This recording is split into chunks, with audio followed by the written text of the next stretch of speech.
Jason was always the impatient type. He never liked waiting in lines, never liked following the rules, and certainly never liked taking the long way home. So when he heard about the shortcut through the woods that could cut his 45-minute walk in half, he didn't think twice. Why bother with the main road when there's a faster way? He told himself. It was early October and the days were getting shorter. By the time Jason left the party that evening, the sun had already dipped below the horizon, leaving the sky a deep, bruised purple. His phone buzzed in his pocket with texts from his friends, telling him to take the regular path home. But Jason scoffed at their warnings. They don't know what they're talking about, he muttered under his breath as he turned off the well-lit street and stepped into the mouth of the dense forest. The shortcut had a reputation. Local kids used to tell stories about it being haunted, but Jason didn't buy into that kind of thing. Ghosts? Curses? Those were just stories for kids. He was 20 years old, far too old for such nonsense. The path started off normal enough, a narrow dirt trail lined with trees, the sounds of crickets chirping, and the occasional rustle of leaves in the breeze. But as Jason ventured deeper into the woods, things began to change. The air grew thick, and the silence became oppressive. There were no more crickets, no rustling, just the sound of his own footsteps crunching against the gravel. Jason pulled out his phone to check the time, but the screen flickered and went black. Damn thing, he muttered. It had been acting up for weeks, but now wasn't the time for it to completely die. Still, he pressed on, quickening his pace. The trail seemed to twist and turn in strange, unexpected ways. He swore he had been walking straight, but somehow the path now led him deeper into the woods, far from where he thought he'd emerge on the other side.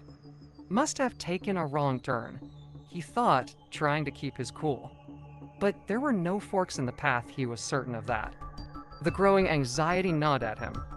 Then he saw a small clearing up ahead. Jason sighed in relief, thinking the end of the woods was finally in sight. But as he stepped into the clearing, his breath caught in his throat. In the center of the clearing stood an old, rusted car, its windows shattered and tires deflated. Around the car were tattered pieces of clothing scattered across the ground, half buried by fallen leaves. Jason froze, his heart pounding in his chest. Something about the scene felt horribly wrong. Suddenly, a sound broke the silence of faint rustling from behind. Jason whipped around, his eyes darting through the trees, but he saw nothing. "Hello?" he called out, his voice shaking. No response. The rustling came again, closer this time. Jason took a step back, his foot catching on something soft. He looked down and saw what he had tripped over: a shoe. A small, dirty child's shoe. "What the hell?" Jason whispered. Panic surged through him as the rustling turned into footsteps, heavy, deliberate footsteps. He turned and ran, bolting back the way he came, but the trail didn't make sense anymore. Every turn led him back to the same clearing, the car and the shoe. Desperate, he pulled out his phone again, hoping for just one bar of signal. The screen flickered back to life for a brief moment, but instead of showing a clock or a message, it displayed one chilling word: run. Jason's heart nearly stopped. He turned on his heels, sprinting blindly through the trees, branches whipping against his face. The footsteps were closer now, right behind him, but no matter how fast he ran, he couldn't shake them. Suddenly, his foot caught on a root, sending him tumbling to the ground. He scrambled to his feet, panting, but the footsteps had stopped.